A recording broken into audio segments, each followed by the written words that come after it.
Ler, levantar as vozes das crianças, ouvir, abrir espaço para as suas perguntas, transformar.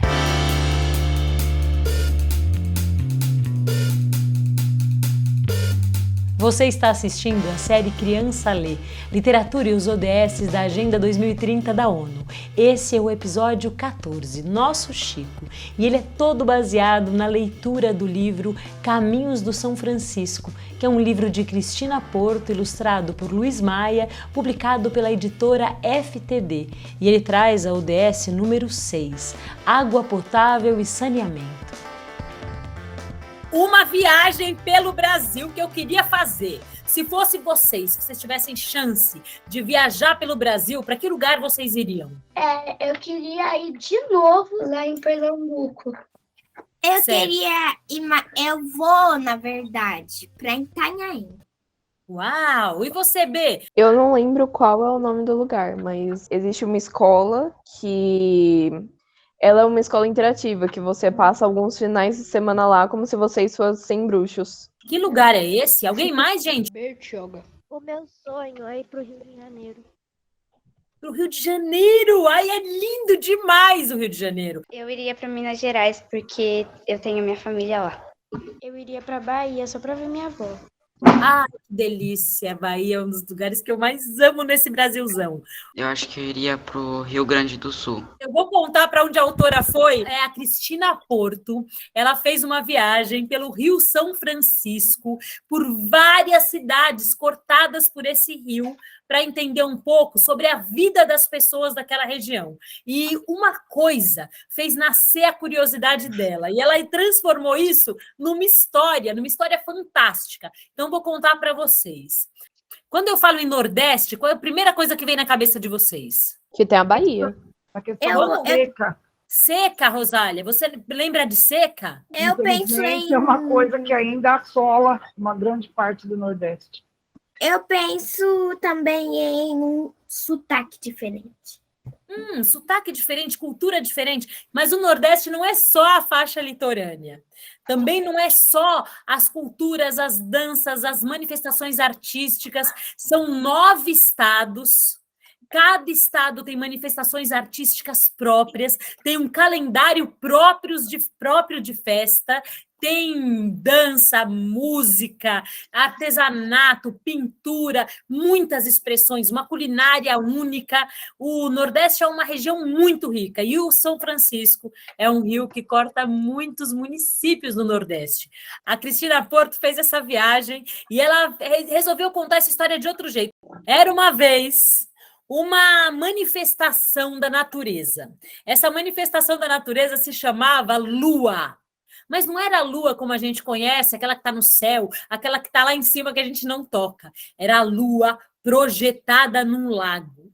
Essa lua projetada num lago vivia dentro do São Francisco, mas ela sabia que o São Francisco era um caminho de água e ela queria conhecer a população do São Francisco, a vida das pessoas, e essa projeção da lua no Rio São Francisco ouviu uma história de um menino chamado Rogério.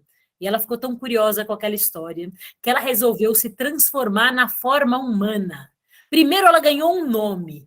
Os indígenas ribeirinhos que viviam ali na margem do São Francisco deram o nome para ela de Jaciobá. Jaciobá significa a projeção da lua no rio. E a Jaciobá pediu para uma estrela, que ela chama de estrela madrinha, estrela Dinda, para virar a forma humana.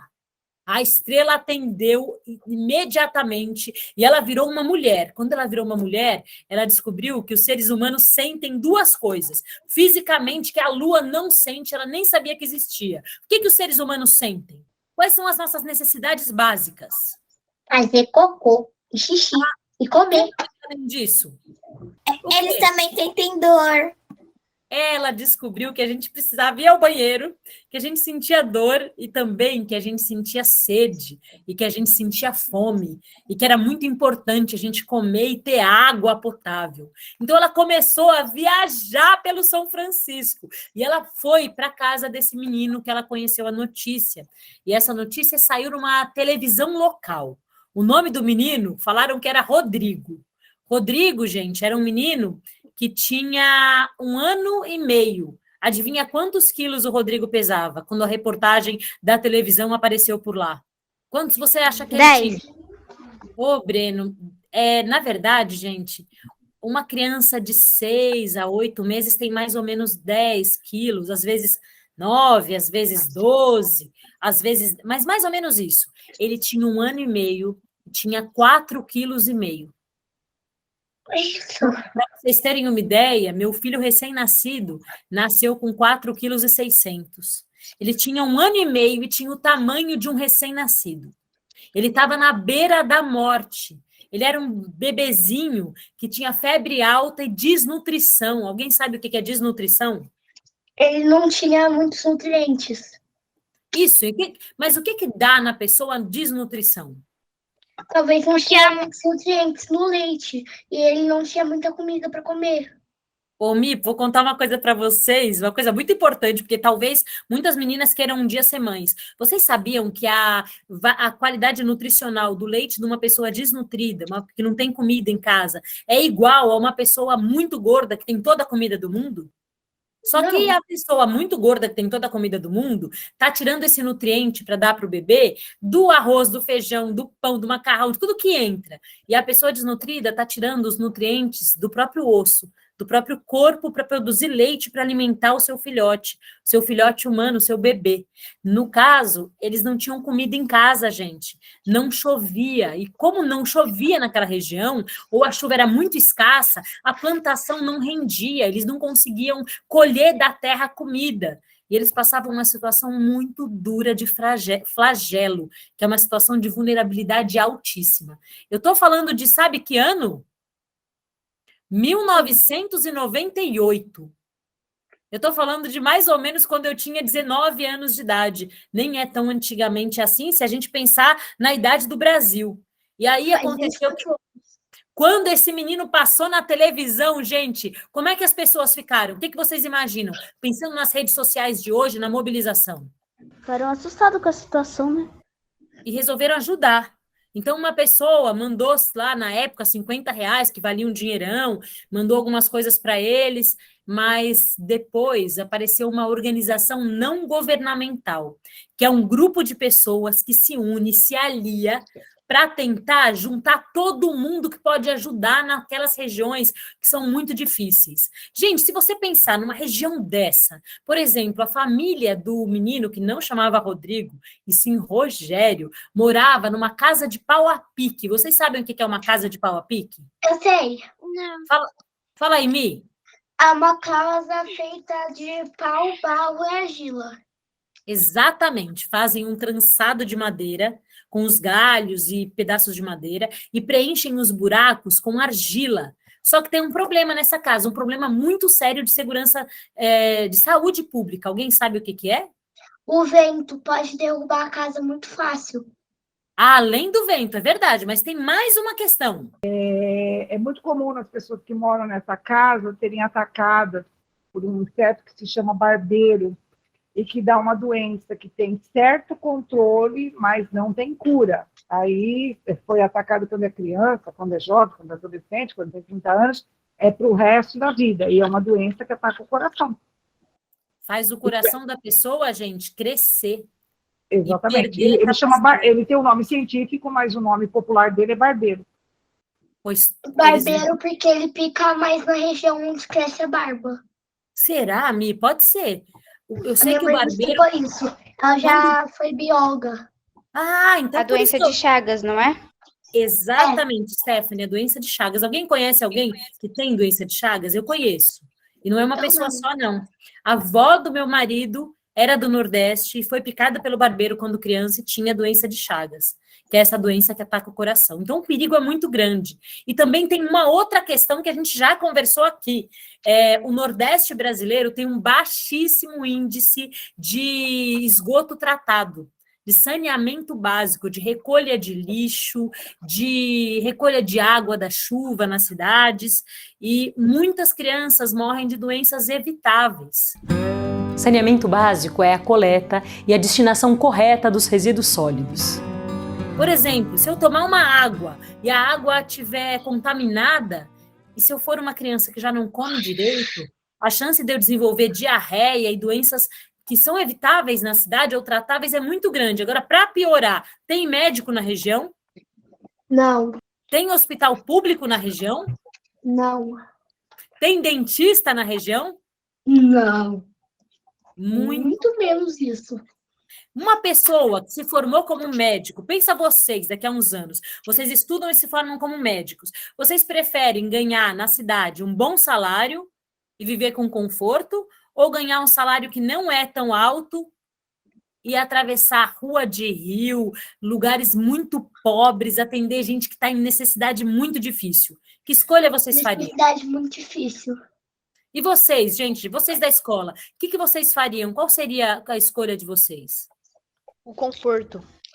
Então, a maioria dos estudantes escolheram esse lugar de conforto. Fala, Beatriz. Cara, eu acho que, tipo assim, eu ia primeiro no lugar de conforto para conseguir todo o salário e uma sustentabilidade, e depois iria para esse lugar, porque assim eu teria as minhas condições e eles também.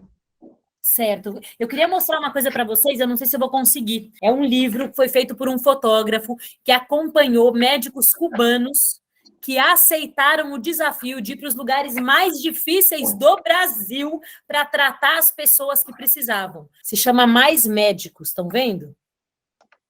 É uma menina adolescente, muito adolescente, com um filho bebezinho, morando numa situação muito difícil, como essa senhora aqui, que já não enxerga, que mora numa casa assim também muito precária.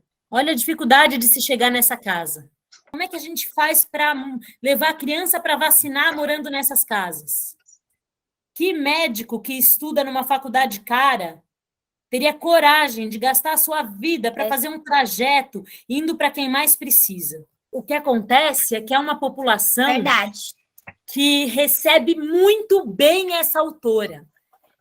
Ela conta que quando ela chegou lá na casa do Rogerinho, ele já estava maior, porque a ONG que se instalou lá articulou com todo mundo, abriu a conversa, chamou todo mundo para ajudar. Por exemplo, de quem é a responsabilidade do esgoto numa cidade? Da prefeitura, do poder público, Cauã, tá certo. E de quem é a responsabilidade de, num país enorme que produz muita comida, fazer chegar comida para as pessoas? O país. O poder público e a prefeitura.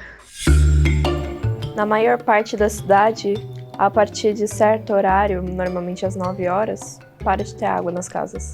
A maioria delas, normalmente, é de gente pobre, que não tem dinheiro, não tem condições. Está certo que os governantes decidam onde, quem pode ter água ou não? O Nordeste brasileiro é um lugar cortado por esse rio São Francisco. Então, muitas coisas acontecem na beira do São Francisco. Hoje, a família do Rogerinho já está morando numa casa que foi uma ação pública para tirar as pessoas das casas de taipa. Eles já têm um banheiro fora da casa, já moram numa casa que é uma casa de tijolo, e eles têm uma cisterna para recolher água da chuva, para conseguir abastecimento durante todo esse tempo. A Cristina Porto foi na casa deles, como essa personagem, Jaciobá, e passou por regiões e conheceu famílias, conheceu artesanatos diferentes, conheceu festas diferentes, e uma coisa chamou a atenção dela. O quê? Existe uma rede invisível de solidariedade, de cuidado entre essas pessoas, que é o que muitas vezes garante a existência deles. É como se fosse uma alta tecnologia humana em coexistir e em viver junto. Vamos fazer o seguinte?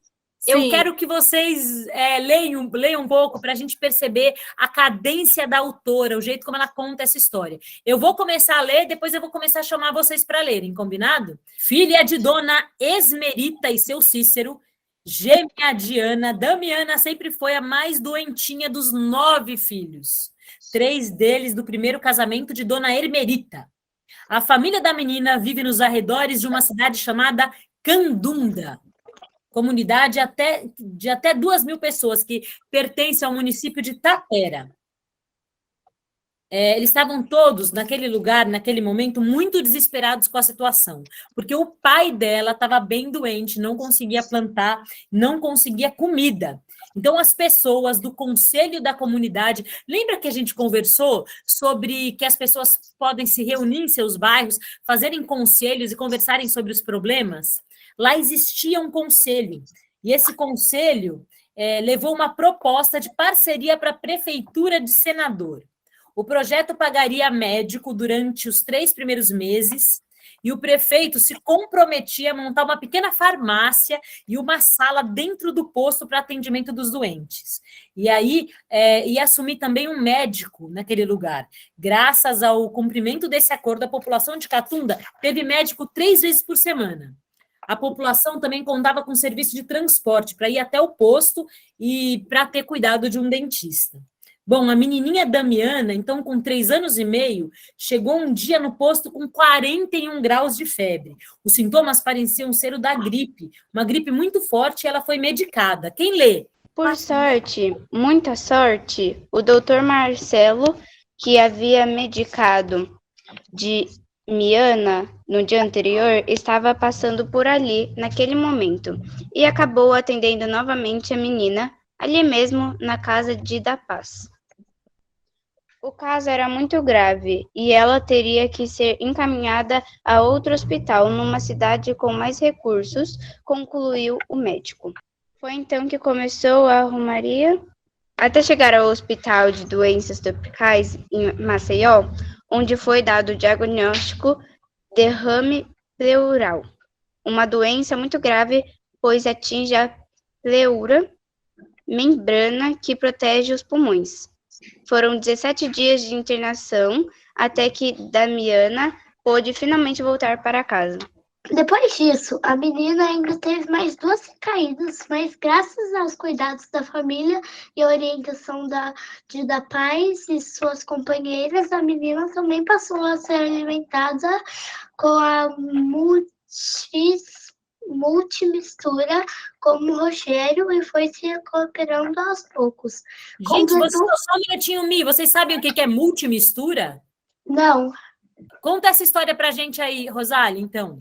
Então, a doutora Zilda Arnes, irmã do ex-arcebispo aqui de São Paulo, que lutou muito pelos direitos humanos na época da ditadura. Então, a dona Zilda Arnes começou um trabalho que mudou muito a situação do país. E um trabalho simples. Ela capacitava esses grupos que a Chiara falou, esses conselhos, essas mães, essas mulheres, basicamente para pesar as crianças, mas não tinha balança. Então, era uma balança comum com uma fralda pendurada, acompanhava o crescimento dessas crianças, o peso, o soro, que era uma coisa muito fácil de fazer, que era água fervida, uma porção lá equilibrada de sal e açúcar, então evitar diarreia, que a diarreia mata a criança. Caminhou para a questão da vacinação, que a gente era um exemplo de vacinação e hoje é um exemplo de caso da vacinação, e houve uma diminuição muito grande na mortalidade infantil com o trabalho da dona Zilda Arnes. E esse trabalho foi se espalhando, ela foi criando um grupo, uma rede de pessoas, e ela faleceu num terremoto, num outro país, no Haiti, onde ela estava justamente fazendo esse trabalho, passando esse trabalho que virou um modelo para o mundo. E esse trabalho, gente, criou a multimistura. Multimistura é uma farinha. Essa multimistura, essa farinha, ela é levada com facilidade para as regiões mais difíceis e as famílias conseguem alimentar essas crianças com essa farinha e isso garante, gente, que as crianças não morram, que elas consigam ter um peso mínimo, os nutrientes mínimos. Isso é muito importante. Então, a doutora Zilda descobriu e criou, junto com esses grupos, essa mistura, essa farinha capaz de salvar as crianças da desnutrição. Isso mudou a vida de todo mundo. Quer dizer, todo mundo não, mas de muita gente. Eu quero contar uma coisa para vocês. Sabe, gente, mais ou menos em 2011, 10, eu fui convidada pela Unicef para ir nos municípios nordestinos que tinham menos mortalidade de mães e menos mortalidade de criança. E aí, quando eu cheguei lá, foi uma coisa... Ai, que bom que achou o livro, Cauã! Foi uma coisa muito emocionante. Sabe por quê? Porque tinha um menino bem gordinho, assim, com a sanfona, e ele tocou o hino nacional, e ele tocou de cabeça. Ele aprendeu a tocar sanfona de ouvido, ele tinha um ouvido musical, então ele tocou o hino, e aí as mulheres eram as prefeitas. A maioria das pessoas que lutavam para que as pessoas tivessem comida, que se importavam, que davam uma vida para isso, eram mulheres. Então, cada uma estava embrulhada na sua bandeira da sua cidade, a bandeira costurada pela avó, pela tia, pela mãe, e uma das prefeitas ganhou um prêmio, o prêmio da cidade que tinha menos mortalidade infantil. Sabe quem deu o prêmio para ela, gente? Quem? Você? A filha dela, Miguel. Eu entreguei para a filha entregou o prêmio para a mãe, e quando a mãe recebeu o prêmio, ela falou uma coisa que eu não aguentei, eu comecei a chorar lá no palco mesmo, eu falei, não consegui disfarçar. Ela disse, minha filha, eu fui a última geração da família que não pôde brincar. Eu fui a última criança da minha família que teve que trabalhar desde cedo. A partir de você, nenhuma criança mais vai trabalhar, e você vai ter comida na mesa. Foi uma mudança tão grande na vida de tanta gente que a gente não estava dando um prêmio por quem conseguiu correr mais na Olimpíada, fazer mais gol. A gente estava dando um prêmio para quem conseguiu mudar mais histórias de vida. E foi uma das coisas mais bonitas e impactantes que eu vivi. Foram essas cidades nordestinas. Agora, uma coisa... Eu nunca fui tão bem recebida em toda a minha vida. Quem tem uma pessoa nordestina na sua família, levanta a mão. Do Ceará, de Fortaleza, de Pernambuco, de Recife, de Maceió. Quem tem, levanta o dedo. Eu não sei. Eu tenho, Kiara. Quem... Meu avô e minha avó. Seu avô e sua avó? O Nordeste brasileiro, a Bahia, Ceará, todos esses lugares que eu falei, eles têm culinárias próprias e manifestações culturais próprias. Sabe que tem um amigo meu, ele lembra de lembranças de infância do vô com um saco de pão na cabeça, 2 furos nos olhos, dançando com uma vassoura. E um dia ele perguntou para a vovó, o que é isso? E ela disse, seu avô era palhaço de festa de reis. Alguém conhece a festa de reis? Não. Eu vou explicar o que é. Gente, liga a câmera, me responde uma coisa. Numa situação de seca extrema, de fome extrema, o que a gente faz para não desistir? A gente tem autoconfiança? E o que dá autoconfiança para a gente? Reclamar. É isso que me dá autoconfiança. Nossa, que boa ideia! Ou você botar a boca no mundo, que nem a Stephanie, falar mesmo, e aí agir, chamar a gente, articular, ou então, gente, você ter um grau de desenvolvimento espiritual muito grande. Existe muita religiosidade nesses lugares, as pessoas se apegam aos santos, pedem aos orixás, a religiosidade é muito forte. E tem um padroeiro lá que chama Padrinho Padre Cícero, que muita gente pede para ele que chova, pede para ele ter uma boa colheita, pede pela saúde dos filhos, e é um jeito que faz com que as pessoas encontrem uma lógica para não desistir e seguir em frente. E muitas pessoas ligadas a ações religiosas foram essenciais na história desses povos, fazendo a farinha, essa multimistura, e fazendo muitas ações, chegando aonde ninguém chegava. Então, dentro da história brasileira, essas pessoas foram muito importantes. E é muito legal a gente perceber a força que essas pessoas têm, independente da gente concordar exatamente, ou ser da mesma religião ou não. Elas fizeram um trabalho de fortalecimento comunitário, de fortalecer as famílias, as pessoas, de levar informação muito importante. Agora eu cheguei, Amelie, onde eu queria que você lesse, que é a Festa de Reis. Jaciobá chega a uma casa incrível e conhece uma família que faz a Festa de Reis. Na Festa de Reis é assim, todo mundo prepara as comidas que tem em casa, as melhores, abre sua casa para receber a cantoria. A cantoria chega na sua sala e aí você oferece as comidas e eles dão a bênção e vão passando de casa em casa. Quando finalmente pegamos o caminho de volta para São Roque, ainda bem que Renato se lembrou de ligar para avisar a Dona Esperança que chegaríamos mais tarde. Eu já sabia os versos de Zezé quase de cor. Fui falando baixinho para terminar e decolar logo. Era assim a saudação que ele fazia na porta da igreja. Deus vos salve a santa casa, onde Deus fez a morada, oiá, meu Deus, onde Deus fez a morada, oiá, onde mora o cálice bento,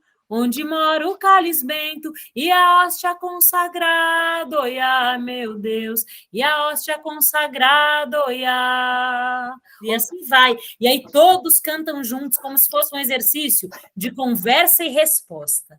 Existe uma obra de transposição do Rio São Francisco que pretende canalizar a água do rio e levar a água do rio para o Nordeste inteiro. Essa obra é muito antiga, a ideia dela. É tão antiga, que é dos tempos do Império. E cada governo fez um pouco. Essa obra está sendo finalizada agora, mas é uma obra muito antiga e tem um detalhe. É uma obra muito polêmica, porque mexe muito com a vida dos ribeirinhos, que são as populações que moram nas matas ciliares, que formam como os cílios do rio, e ajudam a filtrar as impurezas e segurar a terra, para que a terra não desabe nas margens.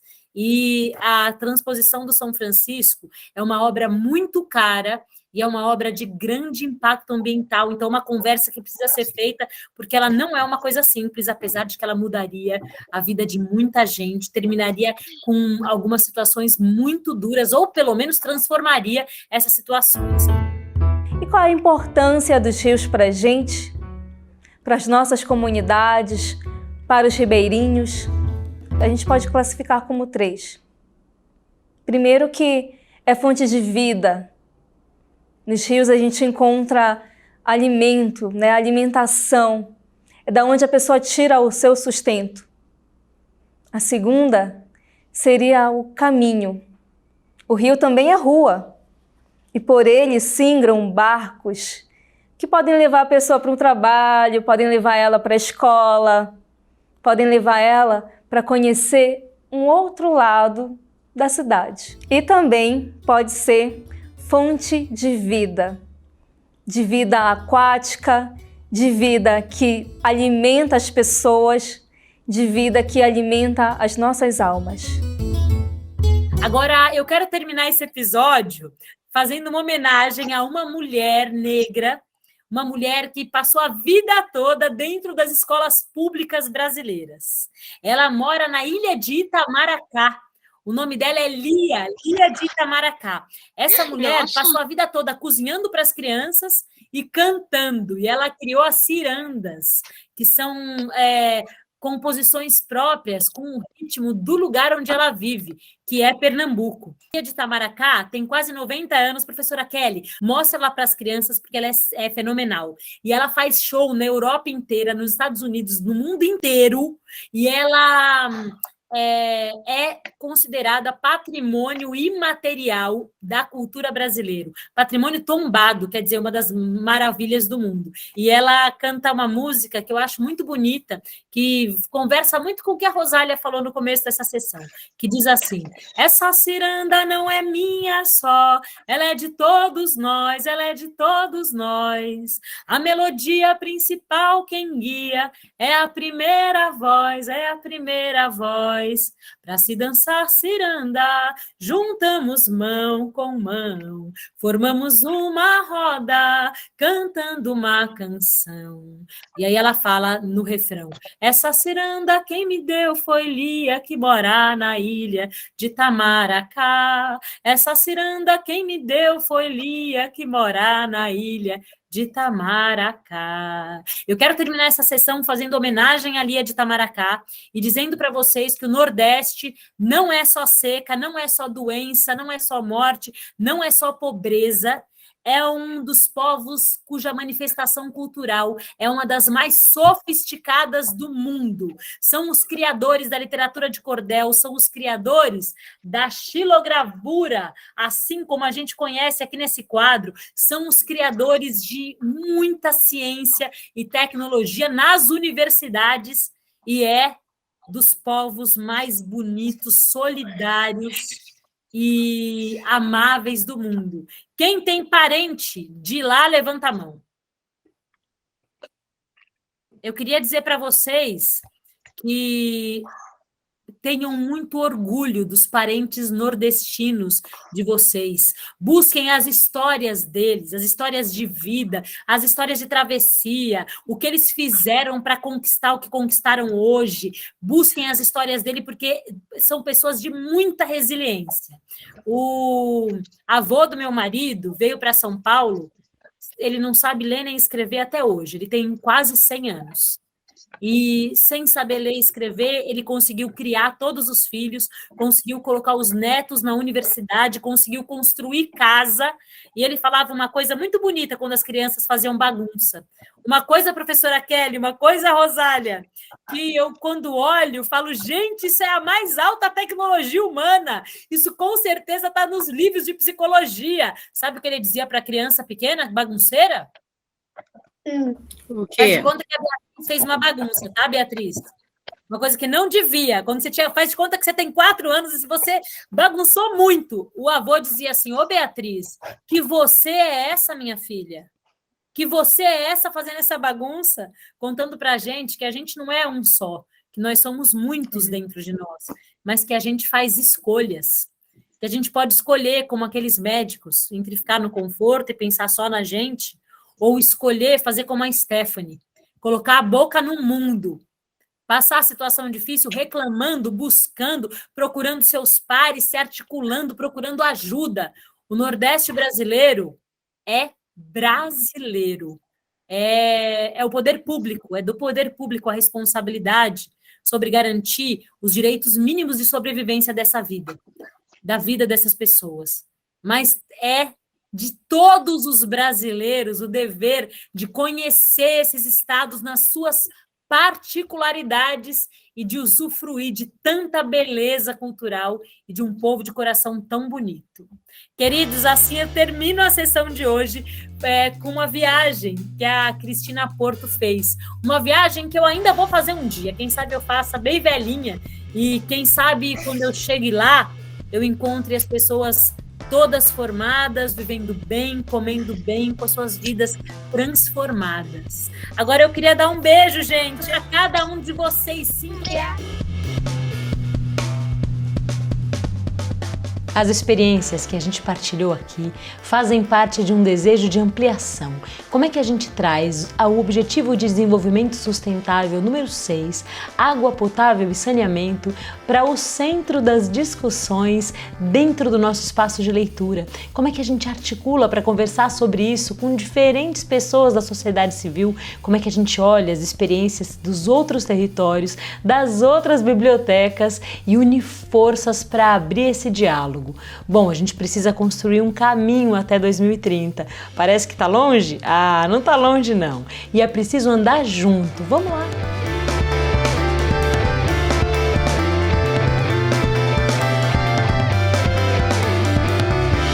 Criança lê, e o mundo começa de novo, e nasce um novo porquê. Criança lê.